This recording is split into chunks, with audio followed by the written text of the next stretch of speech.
In the movie The Young Victoria from 2009, I believe, there is a text right in the beginning of the movie that says that normally a regency is established in countries which are ruled by monarchies when the monarch who is supposed to rule is absent, ill, or too young. This last possibility was the case here in Brazil, because as I have mentioned in the video before this one, when Emperor Dom Pedro I abdicated in favor of his son, future Emperor Dom Pedro II, he was only 5 years old. So obviously he was not old enough to rule. And so a regency was established in Brazil. And this regency was composed by 3 men. First, there was a temporary regency, and then there was a permanent regency which was elected. Okay, folks, I know that you must have thought it a bit weird that I was speaking in a bit more serious manner in the introduction, but that's all for the seriousness in this video. Not to worry, we're still gonna keep the spirit of history is gossip. After all, this is the motto here. This is what makes it fun and entertaining. Hello, folks. It's me again, Amanda Enderman, your trusty tour guide in the wonders of the wonderful city, also known as Rio de Janeiro. And before I get right onto the theme of the video, I have to remind you that I'm currently offering walking tours through the city of Rio, and all of them are described on my website, which the link will be in the description box below, as well as in the first fixed comment. So all you have to do is click there, text me via WhatsApp, make your reservations, and then let's get to know the city of Rio in person, folks!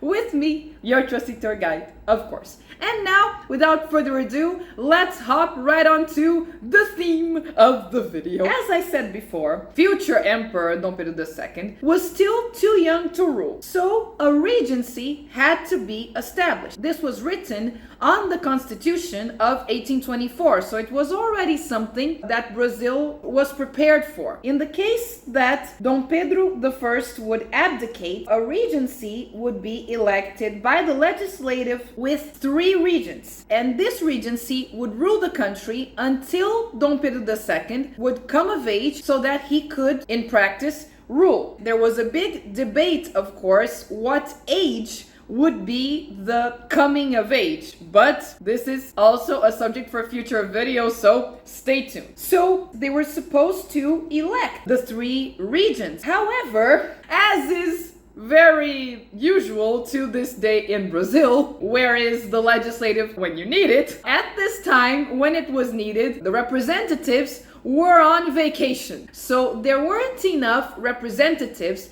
present in the city of Rio in order to elect a permanent regency. But the country couldn't be without rulers. So a temporary regency composed of 3 members was elected. And these 3 members were Nicolau de Campos Vergueiro, José Joaquim de Campos, and the Brigadier Francisco de Lima e Silva.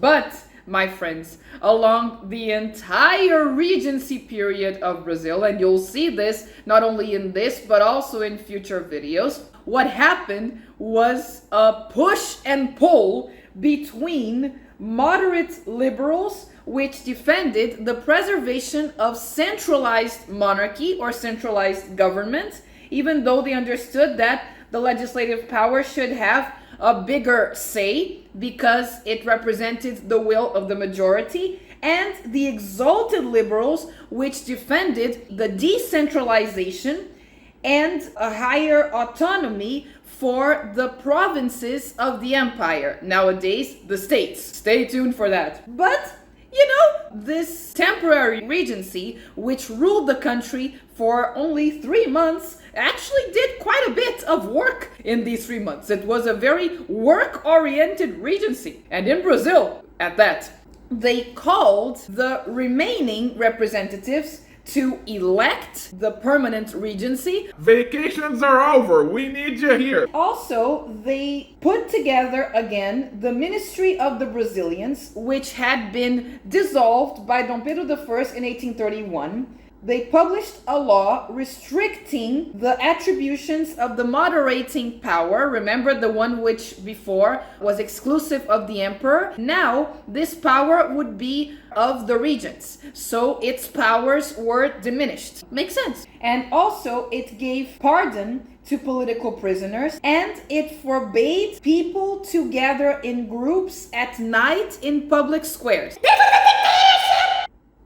Finally, in June 17th, 1831, the permanent Triple Regency was elected, and it was comprised by José da Costa Carvalho, João Braulio Muniz, and once again, the Brigadier Francisco de Lima e Silva was kept as a regent. One very important characteristic of this permanent regency was that it was composed, apart from the brigadier, from legislative representatives and not senators, as was the case before. Why was this so important? Because unlike the Senate, which was full of people who wanted Dom Pedro I to come back, they were the opposition to all of the reformations that were about to take place or were already taking place. The Legislative Assembly itself wanted to reform things. They wanted more freedom. So this is why it was so important. And so with this permanent regency, the Legislative Assembly approved a law which withdrew from the regents the attributions of the moderating branch. Also, the priest Diogo Antônio Feijó was nominated as Minister of Justice. He only accepted this nomination with the condition that they would give him full reign to do basically whatever he wanted while he was in office, which they did. And this full reign he used in order to punish people who were delinquents and rebels and all of that. But most important of all, he created the National Guard here in Rio. And the purpose of this National Guard was to defend the Constitution, defend freedom, defend independence, and defend the integrity of the empire, while maintaining the obedience to the law and preserving order and public tranquility. So there was more security, which is a good thing, right?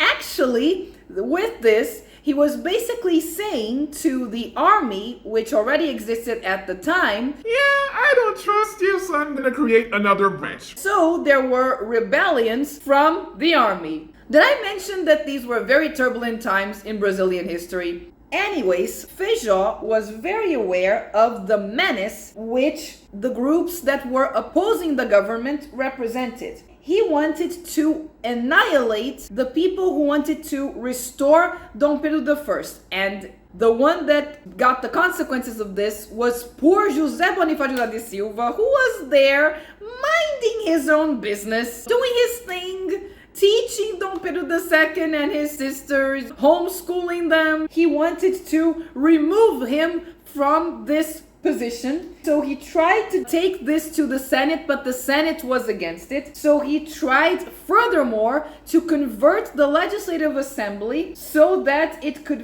vote for the measures that he wanted, but he also couldn't obtain enough support from the representatives. And finally, he said, Okay, I'm not getting what I want, so I'm out. he resigned as Minister of Justice in 1832. However, his downfall meant a victory for the restorers, those who wanted Dom Pedro I back. So the moderate liberals who did not want this reacted, and they managed to do what Feijó wanted in the first place, which was to remove José Bonifácio from the position of tutor, and the Marquis of Itanhaém was put as tutor. Talk about the power of wishful thinking. In 1834, Dom Pedro I died while still in Portugal, and so the Restoration Party, or aka the Military Society, or even further aka the Society of Preservation of the Brazilian Constitution, lost its meaning, so it was extinguished either way. Furthermore, there was a reformation of the Constitution, which was the result of this push-pull that I mentioned before, and it granted more freedom to the provinces. The provinces were granted assemblies of their own, but the presidents of the provinces, nowadays the state governors, would still be elected by the central government. There were no elections of state or, back then, province governors. It would be like that for a long time still. And the moderating branch was kept, but it was once again exclusive of the emperors. Basically, they said, Hang that until there is an emperor. the Council of State was extinguished, the lifetime Senate was maintained, and also the neutral city of the court, or the federal district, however you may call this, was created, and it was our city of Rio de Janeiro, the national capital. And it was an independent state from the province of Rio. And of course, before it was the capital of the state of Rio, as it is again nowadays, but with it being turned into the federal district, so it was an independent state, then the capital of the state of Rio, or the province of Rio, I should say, became the city of Niterói, which is the neighboring city of Rio. And you can visit that when you're here just by taking the ferry boat or a bus, but the ferry boat is a lot more fun. Anyways, it was decided that the Regency would no longer be run by 3 different regions, and instead there would be elected one regent every 4 years, much like the president nowadays. Fancy that. But let me give you a little spoiler. Giving more autonomy to the states or the provinces did not go well. And I will tell you in future videos. With this, I end this video about the triple regencies, both the temporary one and the permanent one. And if you like the video, be sure to hit that like button, and right after that, hit that subscribe button. But most important of all, share this video with as many people as you possibly can, so that each time more people may know of the wonders of the wonderful city. And as usual on this channel, I'll see you in the next video. Bye!